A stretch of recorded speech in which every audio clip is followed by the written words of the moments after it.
Ready to go? Hello, everyone. Today we'll be conducting this presentation on the Hazen and Sawyer case study. My name is Christian Zavala, along with my group mates, Pedro Caldera, Patty Lane. Starting off with the three different alternatives, I will be discussing number one.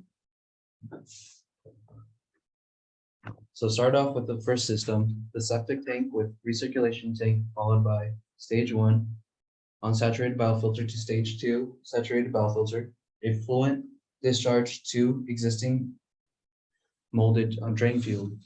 Alternative two is the primary septic tank to stage one, unsaturated biofilter, pump tank, then a stage two saturated biofilter, and the effluent discharge to the existing subsurface soil treatment system.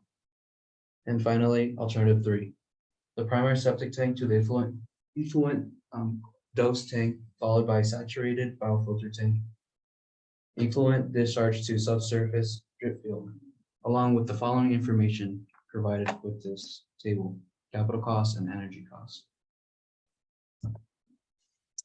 So this graph provided depicts the net present worth of cost per cubic meter with all three alternatives. Looking at it, it is clear to see that the labor costs as well as the overhead cost and replacement parts are all pretty similar across the board with all three alternatives. Whereas the biggest difference is going to be the capital cost. Alternative three is going to have the highest capital cost, whereas alternative one will have the lowest capital cost. Not too far behind alternative one is alternative two, with a slightly larger capital cost than alternative. When looking at the carbon footprint per cubic meter graph, we can see that the infrastructure between alternative 1, 2, and 3 is all very similar. The biggest difference between all of the alternatives is going to be the treatment, where alternative 3 has the highest treatment carbon footprint emissions, whereas alternative 2 has the lowest emissions. In between those two is alternative 1, with a median carbon footprint emissions, mainly due to treatment as well. When looking at the eutrophication potential per cubic meter, it is clear to see that alternative 1 has the highest eutrophication potential per cubic meter, largely due to the discharge to reclaimed water, whereas alternative 3 has the smallest eutrophication potential. In between those two is alternative 2. Again, all three alternatives are mainly consisting of the discharge to reclaimed water. When looking at the social and technical impact score, it is clear to see that alternative 1 has a lower score with a performance score of 0.125, mostly consisting of the resilience from seasonal performance, as well as the employee training. Following that is alternative 3 with a performance score value of 0.208, again being consisted of resilience from seasonal performance, system intrusiveness, and maintenance time. The highest scoring alternative was alternative 2 with a value of 0.269, being consisted of the resilience from daily performance, system intrusiveness, employee training, and a small bit coming from maintenance.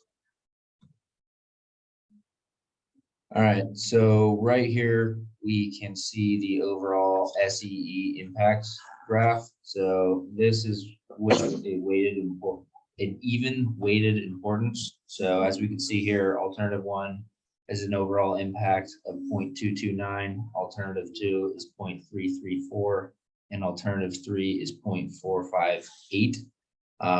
So as you can see from this graph, alternative 1 is the best option, alternative 2 is next, and then lastly is alternative 3. So when you change the weighted importance of the support tool, it changes the overall SEE impact. So as you can see here, when the weighted importance is focused on the economic value, the alternatives are all in the same order still, but they're a lot more spread out. You can see here that alternative 1 is very low impact with only 0.138, where alternative 3 shot up due to its negative economic impact all the way to 0.675. So when changing the weighted importance to environmental, we can see that alternative one no longer is the preferred alternative. Since it has a very negative environmental impact, it shot its score up and it is no longer the preferred method. So alternative two is now the best at 0.204, where alternative one is now at 0.323 and alternative three is at 0.396, still in kind of that last place spot. So when changing the weighted importance to social and technical, we could see that alternative one went back to the number one spot as the preferred method, with a 0.219 score. Here we see that alternative three is no longer the least favorite alternative, I guess you could say, and alternative two is now the least favorable alternative, since it has a very high social and technical impact, which raised its score all the way up to a 0.425. So in conclusion, this is back to the even graph. We can see pretty clearly looking at this graph that the preferred alternative is alternative one. Despite alternative one having a high environmental impact, when weighing the three criteria evenly, it still is the best performer.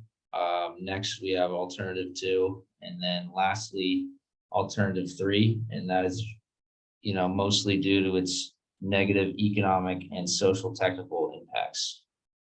So the overall purpose of this study was to conduct which alternative was most sustainable, in which we found alternative one to be the most sustainable out of all of them.